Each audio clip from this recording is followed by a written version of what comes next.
জানিয়ে দেব এই মুহূর্তে হাতে পাওয়া সর্বশেষ গুরুত্বপূর্ণ আপডেট বাংলা সংবাদ। শুরুতেই জানাবো, বাংলাদেশের শাসন পদ্ধতি সাবেক প্রধানমন্ত্রী শেখ হাসিনাকে দানব বানিয়েছে এমন মন্তব্য করে জাতীয় পার্টির চেয়ারম্যান গোলাম মোহাম্মদ কাদের বলেছেন, দেশের মানুষ আশা করেছে বর্তমান অন্তর্বর্তী সরকার একটি ভালো নির্বাচন উপহার দেবে। একই সঙ্গে তিনি বলেন, আমরা সেই নির্বাচনের আগেই সংবিধান সহ সকল ক্ষেত্রে প্রয়োজনীয় সংস্কার চাই।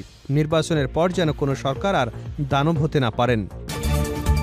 এবারে জানাবো, ডক্টর মোহাম্মদ ইউনূস কয় মাসে নির্বাচন দেবেন সেটা রাজনৈতিক দলের সিদ্ধান্ত। বিএনপি চেয়ারপারসনের উপদেষ্টা জয়নুল আবেদিন ফারুক বলেছেন, ডক্টর মোহাম্মদ ইউনূস কয় মাসের মধ্যে নির্বাচন দেবেন, কখন নির্বাচন দেবেন সেটা রাজনৈতিক দল সিদ্ধান্ত গ্রহণ করবে। আমাদের নেতা তারেক রহমান বলেছেন, বাংলাদেশে এমন একটি নির্বাচনের মাধ্যমে বিএনপি ক্ষমতায় যাবে যে নির্বাচন দিনে হবে, যে নির্বাচনে মৃত মানুষ ভোট দেবে না, যে নির্বাচন কমিশন হাসিনার কথায় নির্বাচন করেছে এমন নির্বাচন কমিশন যাতে বাংলাদেশে আর কোনোদিন না হয়। জানাবো, বিক্ষোভ সমাবেশ ডেকেছে হেফাজত। রাজধানীতে বিক্ষোভ মিছিল এবং সমাবেশের ডাক দিয়েছে হেফাজতে ইসলাম বাংলাদেশ ঢাকা মহানগর। মহানবী হজরত মোহাম্মদ সাল্লাল্লাহু আলাইহি ওয়াসাল্লামের নামে জঘন্য কটূক্তির ঘটনায় প্রতিবাদ এবং দায়ীদের দ্রুত গ্রেপ্তারের দাবিতে আগামী সোমবার বিকাল ৩টায় রাজধানীর জাতীয় মসজিদ বাইতুল মোকাররমের উত্তর গেটে এক কর্মসূচি ডেকেছে সংগঠনটি। এদিকে ভারতের সঙ্গে আমাদের সম্পর্ক আরও ভালো হবে। ভারতের সঙ্গে বাংলাদেশের মধ্যকার সম্পর্ক নিয়ে বিএনপির মহাসচিব মির্জা ফখরুল ইসলাম আলমগীর বলেছেন, বিএনপি ও ভারতের সম্পর্ক নিয়ে কিছু ভুল বোঝাবুঝি ছিল। আমি মনে করি বরফ গলতে শুরু করেছে। আশা করি এই সম্পর্ক আরও ভালো হবে। বাংলাদেশে নিযুক্ত ভারতীয় হাই কমিশনার প্রণয় ভার্মার সঙ্গে বৈঠকের পর ভারতীয় বার্তা সংস্থা ANI-কে দেওয়া সাক্ষাৎকারে ফখরুল ইসলাম এসব কথা বলেন। জানিয়ে দেব, সাবেক ডিসি মশিউর 7 দিনের রিমান্ডে। ছাত্র জনতার আন্দোলন চলাকালে রাজধানীর ধানমন্ডি থানা এলাকায় কিশোর আব্দুল মোতালিব নিহতের ঘটনায় করা মামলায় ঢাকা মহানগর গোয়েন্দা পুলিশের লালবাগ বিভাগের সাবেক উপপুলিশ কমিশনার মশিউর রহমানকে 7 দিনের রিমান্ড মঞ্জুর করেছেন আদালত। এবং সর্বশেষ জানাবো আন্তর্জাতিক সংবাদ। এবার ইরাক থেকে ইসরায়েলে হামলা। লেবাননের সঙ্গে উত্তেজনার মধ্যে ইসরায়েলি বন্দরে হামলা হয়েছে। মধ্যপ্রাচ্যের দেশ ইরাকের প্রতিরোধ যোদ্ধারা এই হামলা চালিয়েছে। বৃহস্পতিবার টাইমস অফ ইসরায়েল এক প্রতিবেদনে এ তথ্য জানানো হয়েছে। এতক্ষণ শিরোনাম শুনছিলেন, এবার বিস্তারিত। প্রিয় দর্শক, আপনি যদি এই চ্যানেলে নতুন হয়ে থাকেন, ভিডিওটি দেখতে দেখতে চ্যানেলটি সাবস্ক্রাইব করে আমাদের সঙ্গে থাকুন। আর এই ভিডিও সম্পর্কে আপনি আপনার মূল্যবান মতামতটি কমেন্ট বক্সে জানিয়ে দিন। আর হ্যাঁ প্রিয় দর্শক, জানিয়ে দিন ভিডিওটি কোথা থেকে দেখছেন। শাসন পদ্ধতি শেখ হাসিনাকে দানব বানিয়েছে জিএম কাদের। বাংলাদেশের শাসন পদ্ধতি সাবেক প্রধানমন্ত্রী শেখ হাসিনাকে দানব বানিয়েছে এমন মন্তব্য করে জাতীয় পার্টির চেয়ারম্যান গোলাম মোহাম্মদ কাদের বলেন, দেশের মানুষ আশা করেছে বর্তমান অন্তর্বর্তী সরকার একটি ভালো নির্বাচন উপহার দেবে। একই সঙ্গে তিনি বলেন, আমরা সেই নির্বাচনের আগেই সংবিধান সহ সকল ক্ষেত্রে প্রয়োজনীয় সংস্কার চাই। নির্বাচনের পর যেন কোনো সরকার আর দানব হতে না পারে। বৃহস্পতিবার দলের চেয়ারপারসনের বর্ণস্থ কার্যালয় মিলনায়তনে জাতীয় পেশাজীবী পরিষদের সঙ্গে আয়োজিত এক মত বিনিময় সভায় প্রধান অতিথির বক্তব্যে তিনি এসব কথা বলেন। পরিষদের আহ্বায়ক ডাক্তার মোস্তাফিজুর রহমান আকাশের সভাপতিত্বে ও সদস্য সচিব রাকিবুল হাসানের সঞ্চালনায় মত বিনিময় সভায় দলের কেন্দ্রীয় নেতারা বক্তব্য রাখেন। বিখ্যাত ইতিহাসবিদ লর্ড এটনের উদ্ধৃতি দিয়ে জিএম কাদের বলেন, ক্ষমতা মানুষকে দুর্নীতির দিকে নিয়ে যেতে পারে। অসীম ক্ষমতা মানুষকে নিশ্চিতভাবে চরম দুর্নীতিগ্রস্ত করতে পারে। এ কারণেই ভালো নির্বাচনে জনগণের নিরঙ্কুশ সমর্থন পেয়েও একটি রাজনৈতিক দল দানবে পরিণত হতে পারে। এত হত্যা নির্যাতনের পরও আমাদের সন্তানরা আন্দোলন থেকে সরে যায়নি উল্লেখ করে জিএম কাদের বলেন, আমাদের সন্তানদের আত্মত্যাগ বিফল হতে দেব না। যে লক্ষ্য অর্জনে ছাত্ররা জীবন দিয়েছে সেই লক্ষ্য অর্জনে সবাইকে কাজ করতে হবে। তিনি বলেন, জাপা সবসময় জনগণের পক্ষের দল, ভবিষ্যতে জনগণের পক্ষে আমাদের অবস্থান অব্যাহত থাকবে। বিএনপি চেয়ারপারসন উপদেষ্টা জয়নুল আবেদিন ফারুক বলেছেন, ডক্টর মোহাম্মদ ইউনূস কয় মাসের মধ্যে নির্বাচন দেবেন, কখন নির্বাচন হবে সেটা রাজনৈতিক দল সিদ্ধান্ত গ্রহণ করবে। আমাদের নেতা তারেক রহমান বলেছেন, বাংলাদেশে এমন একটি নির্বাচনের মাধ্যমে বিএনপি ক্ষমতায় যাবে যে নির্বাচন দিনে হবে, যে নির্বাচনে মৃত ব্যক্তি ভোট দেবে না, যে নির্বাচন কমিশন হাসিনার কথায় নির্বাচন করেছে এমন নির্বাচন কমিশন যাতে বাংলাদেশে আর কোনোদিন না হয়। বৃহস্পতিবার প্রেসক্লাবের সামনে আয়োজিত এক অবস্থান কর্মসূচিতে তিনি এসব কথা বলেন। গণমাধ্যমের স্বাধীনতা শেখ হাসিনা সরকার কেড়ে নিয়েছিল উল্লেখ করে জয়নুল আবেদিন ফারুক বলেন, আওয়ামী লীগ আপনাদেরকে ঠিকমতো দায়িত্ব পালন করতে দেয়নি, আপনাদেরকে গুলি করেছে, আপনাদের স্বাধীনতার উপর হস্তক্ষেপ করেছে, আপনাদের পত্রিকাগুলো বন্ধ করে দিয়েছে, আপনাদের চ্যানেলগুলোকে ডিজিএফআই দিয়ে নিয়ন্ত্রণ করেছে।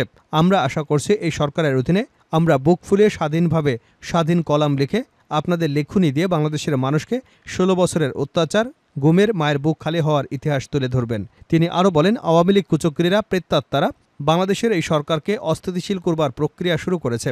ডক্টর ইউনূস বাংলাদেশের আকাশে একটা নক্ষত্র, যিনি বাংলাদেশের মানুষকে বিশ্বের দরবারে উজ্জ্বল করে তুলেছেন। যেভাবে ১৯৭১ সালে আমরা মুক্তিযুদ্ধ করে বাংলাদেশের মানচিত্র পৃথিবীতে স্থায়ীভাবে ওঠানোর ব্যবস্থা করে দিয়েছি, সেই বাংলাদেশের স্বাধীনতাকেও সম্পূর্ণভাবে ধ্বংস করে দিয়েছে শেখ হাসিনার বাবা মুজিবুর রহমান।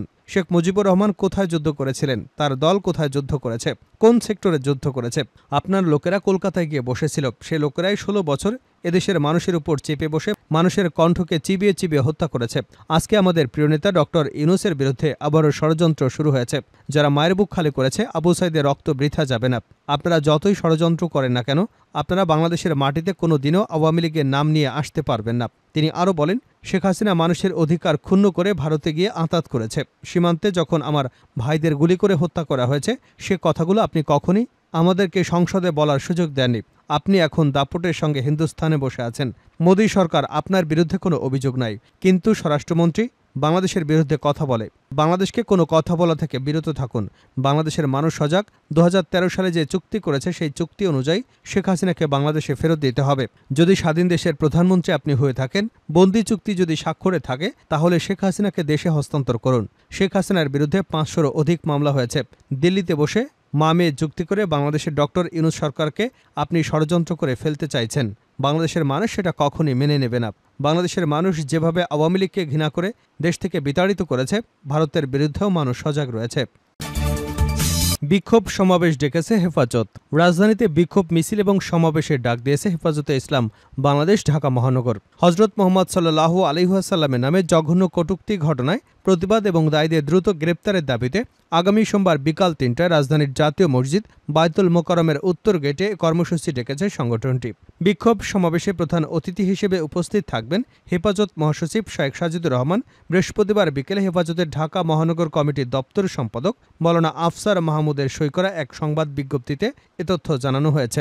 এতে বলা হয়েছে, হেফাজতে ইসলাম বাংলাদেশ ঢাকা মহানগরের সভাপতি মাওলানা জুনায়েদ আল হাবিব, সেক্রেটারি মাওলানা মামুনুল হক বলেন, ভারতের মহারাষ্ট্রে হিন্দু পুরোহিত রামগিরি মহারাজ কর্তৃক রাসূল সাল্লাল্লাহু আলাইহি ওয়াসাল্লামের নামে জঘন্য কটূক্তি এবং বিজেপির সংসদ সদস্য নীতেশ নারায়ণ রানে কর্তৃক তাকে সমর্থন করার ঘটনায় বিশ্বের সর্বস্তরের ধর্মপ্রাণ ও নবীপ্রেমিক মুসলমানদের অন্তরে আগুন জ্বালিয়ে দিয়েছে।